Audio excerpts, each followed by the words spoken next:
here we go, my friends, with just 10 days to go until the official start of the June 1st, 2022 Atlantic hurricane season. You are looking at the first signs of any sort of tropical activity in the Gulf of Mexico. You can see right here, our first disturbance of the year, as marked by NOAA, 10% chance of cyclone formation in the next 5 days. Not only that, but beginning around May 27th, we're showing signs of possibly the first hurricane in the Pacific side of Central America. This thing going all the way to 940 millibars. And for those of you that don't know, even though this storm is a little ways away, if this were to take place, we're falling in line with a Category 4 hurricane. As you can see here in the millibar section of this chart, 920 to 944 would put us in that Category 4 range, 130 miles an hour, all the way up to 156, with only a Category 5 being the next strongest category we can reach. And don't worry, we have plenty to cover when it comes to seismic activity. We've had 4 very significant earthquakes over the last couple days, specifically since May 19th, with one of them actually being downgraded a significant amount, and if left at its original magnitude, would have been one of the biggest earthquakes we've seen in months. Oh, and I should mention, for those of you that are the detectives out there, my audio is a little bit different this time, a little bit of a different setup, as I am not quite home when I'm making this video. I'm on a trip right now, but nonetheless, this is information we must talk about, and we're going to do it right here, right now. Let's go.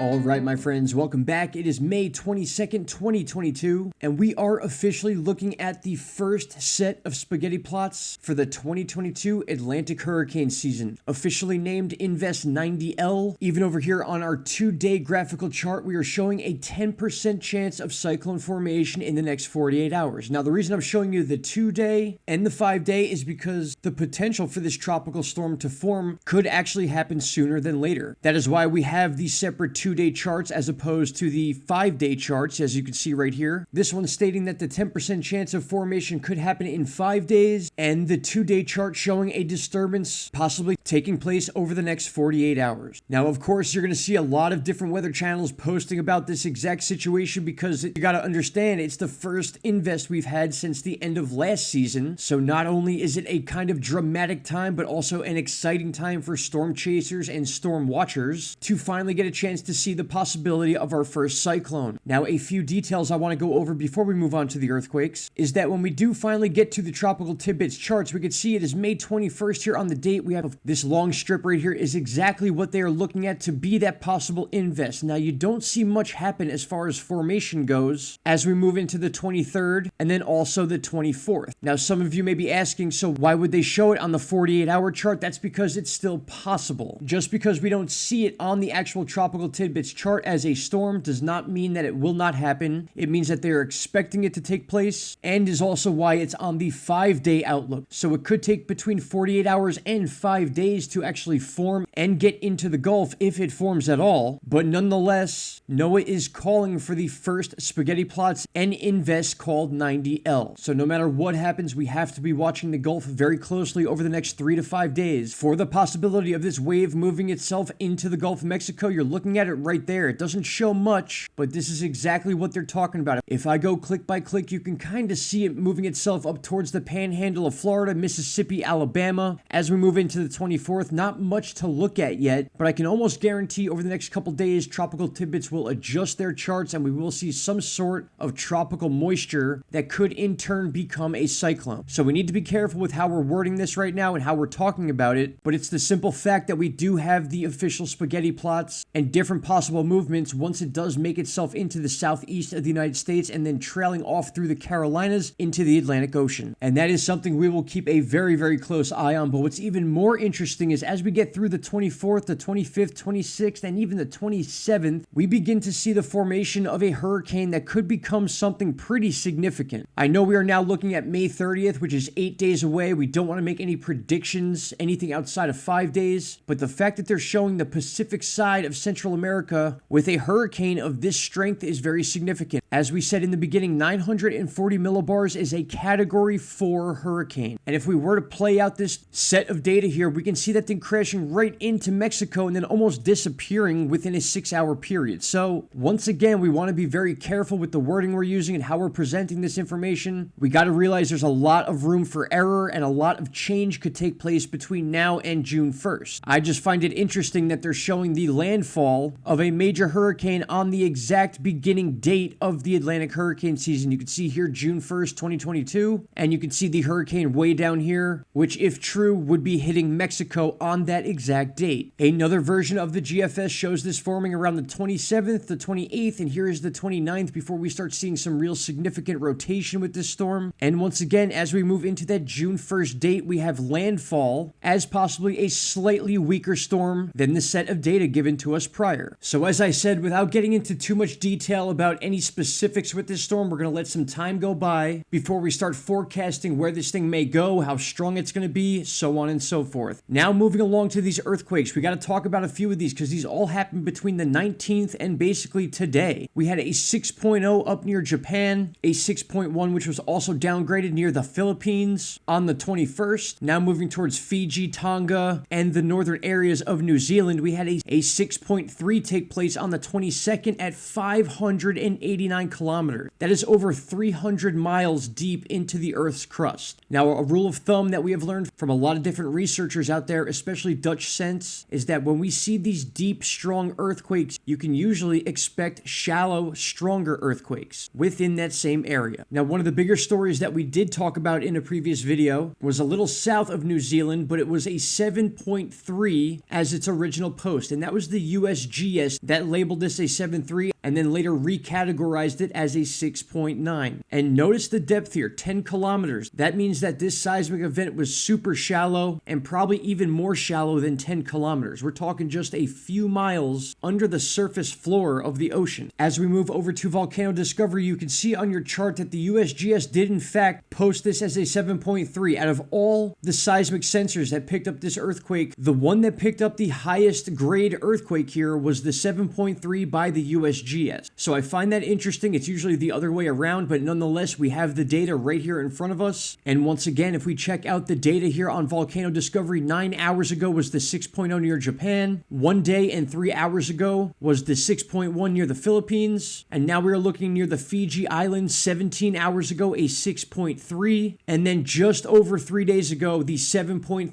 downgraded to a 6.9. So the overall idea here is that this part of the world is showing some serious signs of movement and showing very strong earthquakes. Now again, this one near the Fiji Islands is very significant because of its depth, 590 kilometers in depth into the Earth's crust. And again, only 17 hours ago, so we really need to watch out for this area, specifically where the Tonga volcano erupted and all the surrounding areas, New Caledonia, Fiji, Tonga, the northern areas of New Zealand. All of this area needs to be watched very closely for shallower, stronger earthquakes than what we saw here with a 6.3, which is very, very important. Now, I know I said this was going to be a quick video and it ended up being a long winder, but the important information was needed to be talked about. I highly recommend you guys keep an eye on these areas, as I will be doing also. I should have another updated video out tomorrow. I'm going to be doing some traveling, so it's up in the air a little bit right now, but nonetheless, I will somehow get out the important information that is needed about this seismic event that's taking place in the Western Pacific Ocean. My friends, I want to thank you all for taking the time to watch this video. As always, comments or concerns also belong down there. Shout out to Canada, and if I don't see you guys tomorrow, you will certainly see me the day after. Thank you all very much. Take care. Bye-bye. Stop right there, my friends. If you have not already, click that subscribe button and don't forget to hit the bell icon. Click all and you will get all notifications from this channel. And trust me, you won't be disappointed.